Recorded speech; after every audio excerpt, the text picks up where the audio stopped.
Hello friends, welcome to my mini kitchen. আজ আমি আপনাদেরকে পটল চিংড়ি করে দেখাবো। তো তার জন্য ফার্স্টেই আমি কড়াইতে গরম করতে বসিয়ে দিয়েছিলাম তেলটাকে। তারপরে আমি এখানে চিংড়ি মাছটাকে নুন আর হলুদ মাখিয়ে রেখে দিয়েছিলাম। আমি এখানে সাদা তেল আর সর্ষের তেল দুটোই ইউজ করেছি। কেউ যদি চান এটা পুরোপুরি সর্ষের তেলেও করতে পারেন। সাদা তেলটা কিন্তু শুধু সাদা তেলে করলে কিন্তু এতটাও টেস্ট আসবে না। এরপরে কিন্তু আমি ওই নুন হলুদ মাখানো চিংড়ি মাছটাকে ভালোভাবে ফ্রাই করে নেব। যেহেতু আমি মিনি কিচেনে করেছিলাম, একটাই মিডিয়াম সাইজের চিংড়ি নিয়েছিলাম আর সাথে ছিল আমার পটল।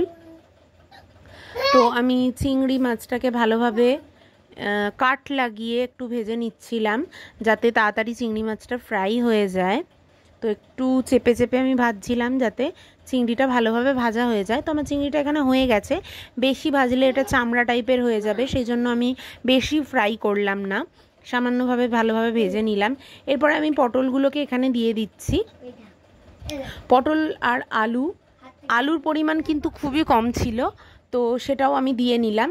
নিয়ে কিন্তু ওপর থেকে পেঁয়াজটা দিয়ে নিয়েছিলাম।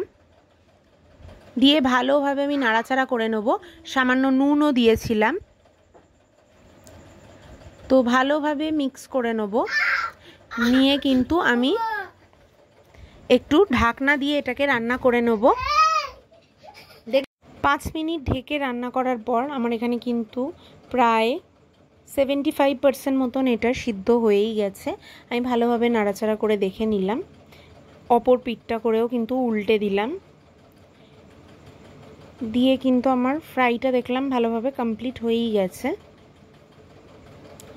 তো এরপরে কিন্তু আমি এখানে আদা, রসুন, পেঁয়াজ, টমেটো, তার সাথে ছোটো এলাচ, লবঙ্গ আর ছিল গোটা জিরে, গোটা ধনে, গোটা গোলমরিচ, এগুলো কিন্তু পেস্ট করে নিয়েছিলাম। সেই পেস্টটাও এখানে দিয়ে দিলাম।